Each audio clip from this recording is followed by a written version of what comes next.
தமிழ்நாடு வணிக சங்க பேரமைப்பின் சார்பாக வருகின்ற 43வது மாநில மாநாடு திருவாரூரில் நடைபெறுகின்ற மாநாட்டில் விழிப்புணர்வு எழுச்சி மாநாடு என்ற தலைப்போடு லட்சக்கணக்கான வணிகர்களை திரட்டக்கூடிய பணிதனை செய்து கொண்டிருக்கிறோம். குறிப்பாக கோவை மண்டலத்தினுடைய தலைவர் அன்னை சூலூர் சந்திரசேகரன் அவர்கள் தலைமையிலே அனைத்து மாவட்டத்திலும் பல்லாயிரக்கணக்கான வியாபாரிகள் பங்கேற்ப தீர்மானிக்கப்பட்டிருக்கிறது. இன்று கோவை மாவட்டத்தில் கூட்டத்தில் அந்த மாநாட்டில் 5000 பேர் பங்கேற்பது என்பதை தீர்மானிக்கப்பட்டிருக்கிறது. இந்த மாநாடு ஒரு வரலாறு திரும்பி பார்க்கக்கூடிய மாநாடாகவும் அனைத்து மாநிலத்தினுடைய தலைவர்கள் இந்த மாநாட்டிலே பங்கேற்கிறார்கள். சிறப்பு அழைப்பாளராக பிரபல தொழிலதிபர்கள் எல்லாம் இந்த மாநாட்டில் பங்கேற்கிறார்கள். இந்த மாநாடு சாமானிய வணிகர்களை பாதுகாப்பதற்கும் இந்த கார்ப்பரேட் கம்பெனியுடைய ஆதிக்கம் ஆன்லைன் வர்த்தகத்தினுடைய ஆதிக்கத்தை ஒழிப்பதற்கும் இந்த மாநாட்டில் பல்வேறு தீர்மானங்களை முன்னெடுக்க இருக்கிறோம்.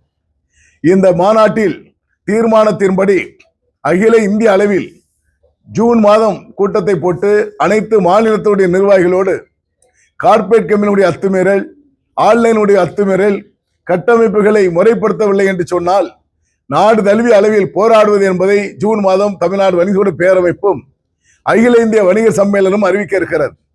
ஆகவே அரசு, மாநில அரசு, மத்திய அரசுகள் சாமானிய வணிகர்களை பாதுகாப்பதற்கு சிறப்பு பாதுகாப்பு சட்டம் ஒன்றை நிறைவேற்றப்பட வேண்டும் என்பதை கேட்டுக்கொள்கிறோம். அதே போன்று தேர்தல் ஆணையம் அவர்கள் ஏற்கனவே 50,000 ரூபாய் இந்த தொகையை 2 லட்சமாக உயர்த்தி தரப்பட வேண்டும் என்று தேர்தலுக்கு முன்பாகவே நாங்கள் தேதியிட்டு தேர்தல் ஆணையர் அதிகாரி சந்தித்து டெல்லி தலைமை தேர்தல் அதிகாரிகளுக்கும் மனு கொடுக்கப்பட்டு அதில் எந்த மாற்றமும் இல்லாமல் இன்று சிறு குறு வியாபாரிகள், சாதாரணமாக விவசாயிகள் கடுமையாக பாதித்துக் கொண்டிருக்கிறார்கள். இன்று காலையில் திருநெல்வேலி மாவட்டத்திலே ஒரு ஆடு அறுத்து போடுவதற்கு கூலி வாங்குவாங்க. 1,15,000 ரூபாய் வாங்கிட்டு வந்திருக்காங்க. அதை தேர்தல் அதிகாரிகள் அபகரித்திருக்கிறார். உடனடியாக கிராம மக்கள் 100க்கும் மேற்பட்ட மக்கள் சூழ்ந்து கொண்டு எங்கள் ஊரில் வந்து கூலி வாங்கி கொண்டு செல்வதை எப்படி அபகரிக்கலாம் என்று மறியல் செய்து திரும்பி வாங்கி கொடுத்திருக்கிறார்கள். இதே போன்று தமிழ்நாடு முழுவதும் நிலை போய் கொண்டிருக்கிறது. குறிப்பாக காய்கறி மார்க்கெட், பழ மார்க்கெட் வாசலில் நின்று கொண்டு வருகின்ற வியாபாரிகளிடத்திலே பையிலே சோதனை என்ற பெயரிலே சோதனையிட்டு அங்கு பணத்தை பறிக்கப்படுகிறது. இது என்ன காரணம் என்று சொன்னால், மதுபான கடை முன்பு நின்று கொண்டு மதுபானம் குடித்திருக்கிறாயா என்று காவல்துறை கேட்பது போன்று தேர்தல் அதிகாரி அட்டுழியம் செய்து கொண்டிருக்கிறார்கள். இதை உடனடியாக திருத்தப்பட வேண்டும் என்பதை மரியாதைக்குரிய தேர்தல் அதிகாரியை சந்தித்து முறையிடுகிறோம்.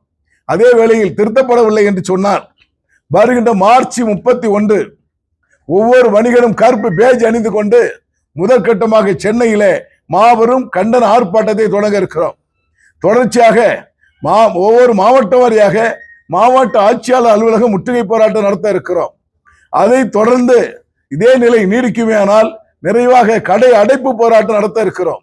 ஆகவே தேர்தல் அதிகாரிகள் முறையான ஆவணத்தோடு செல்லுகின்ற வியாபாரிகளை எந்த வகையிலும் தொல்லை கொடுக்காமல், காய்கறி பழம் வியாபாரம் செய்கின்றவர்கள், ஆடு விற்பவர்கள், மாடு விற்பவர்கள், மருத்துவமனை செல்லுகின்றவர்கள், இதையெல்லாம் உங்களுக்கு பார்க்கின்ற பொழுது மனித நேயத்தோடு செயல்பட வேண்டும் என்பதை வலியுறுத்துகிறோம்.